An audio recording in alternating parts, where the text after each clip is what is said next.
Hey, MAGFest. That was, of course, the theme to the last trailer before Tears of the Kingdom came out. And little anecdote. So we're saxophonists, actually not primarily jazz saxophonists. And for me, when that trailer came out, a game series I've loved for so long, and to hear at the very beginning that straight tone classical alto saxophone solo was pretty emotional.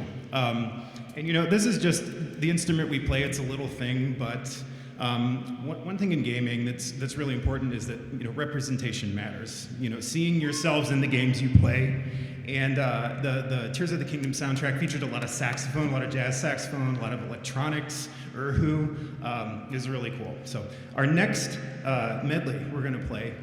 A few years ago, Nintendo came out with the Super Nintendo Classic Edition, and we have a medley of a bunch of awesome Super Nintendo games. If you're a gamer in the 90s or you're like playing retro, there's something in this for you.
a lot of great music in that.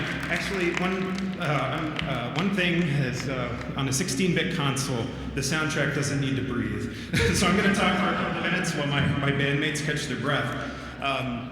So I mentioned, one of my favorite moments in gaming was hearing, the saxophone drop on the trailer for Tears of the Kingdom. A couple other quick quips about the video game music community that I enjoy. I love watching the speedrunning. There's a moment where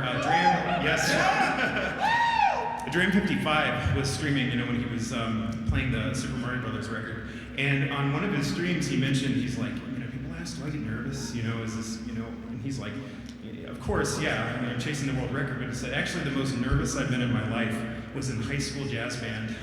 Anytime I played the saxophone, anytime solo came up, I was like, I just got so nervous. So I'm sitting here thinking, man, this guy's so cool, and I've always felt like, a band nerd. And to hear him, things flip, and he said, I admire so much what he does, but then he admires what we all do as musicians.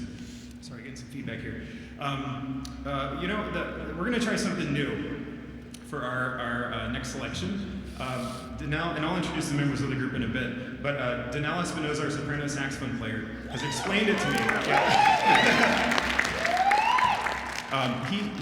Plays DDR, and he's explained it to me about 700 times, and I still don't get how all the rankings works. But he has some sort of, he was world ranked when he played DDR a lot back in the day. So I'm going to let him tell you a bit about the next selection we're going to play, and he can clear the record. Hi, I'm Danelle. Thank you. So in the early aughts to mid-aughts, I was definitely playing the most. I spent way more time at the arcade than on my saxophone, but hey, that was fun.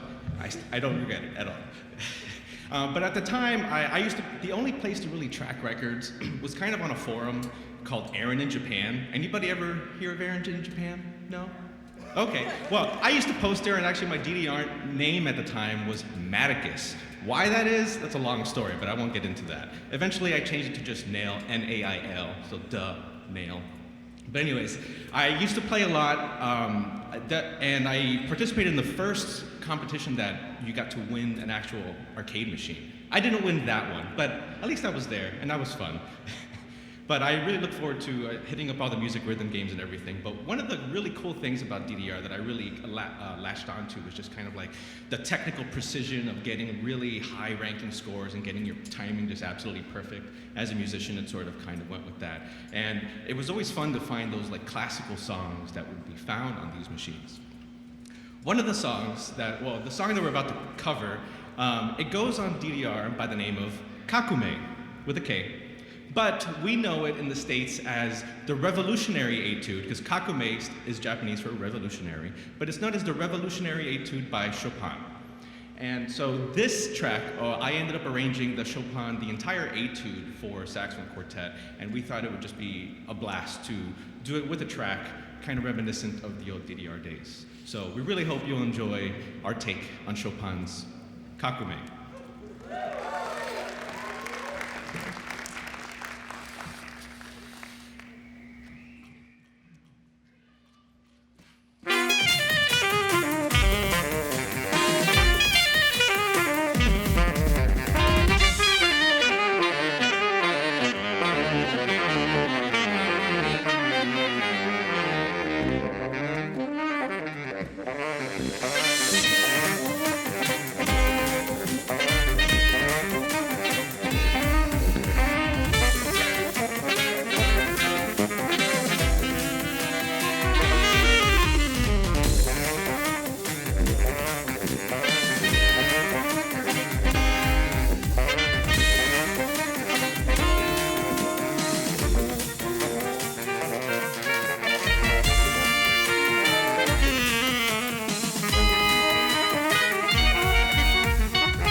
so you've heard from me. My name's Matt Evans, by the way.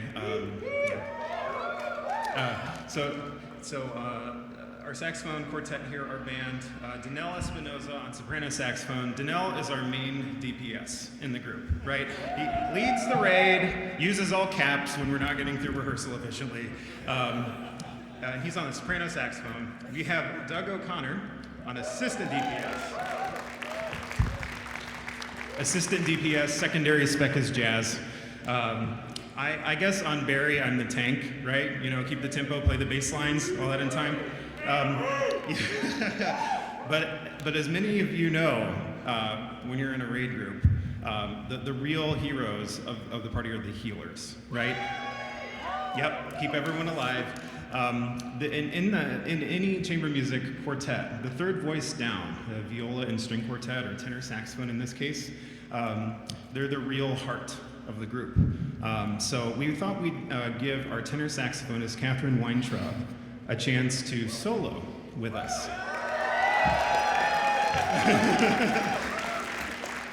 So this is the theme of love, or Rosa's theme from Final Fantasy IV.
Everyone, Katherine Weintraub on tenor, our own female protagonist.